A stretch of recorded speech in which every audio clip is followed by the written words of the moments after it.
আমি সাজিয়া Mahmud, consultant nutritionist আছি প্যানকেয়ার হসপিটালে। অনেক কষ্ট করে আসার জন্য সবাইকে ধন্যবাদ। আমরা আজ একত্রিত হয়েছি কয়েকটা উদ্দেশ্য। প্রথমত হচ্ছে আমরা এই রমজানে একসাথে এই ধানমন্ডি জোনের আশেপাশের সবাই পুষ্টিবিদরা একসাথে একটু কুশলাদি বিনিময় করা, ভালো মন্দ সবার কথাবার্তা বলা এবং কিছু গুরুত্বপূর্ণ টপিক নিয়েও আলোচনা করা। আজকে ওয়ার্ল্ড কিডনি ডে, তো এই বিষয়টাও কিছুটা থাকবে আলোচনা সংক্ষিপ্ত আকারে।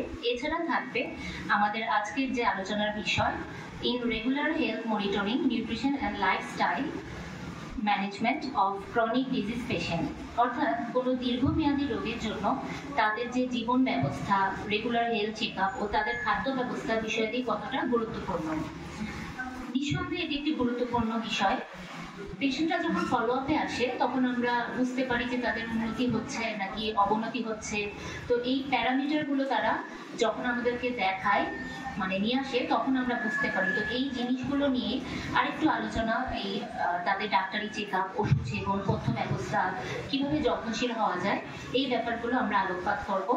সাথে থাকছে সিটিজেন কেয়ার বাংলাদেশ, ঘরে বসে কম খরচে কিভাবে এই সুবিধাগুলো পাওয়া যায় তারাও জানাবেন।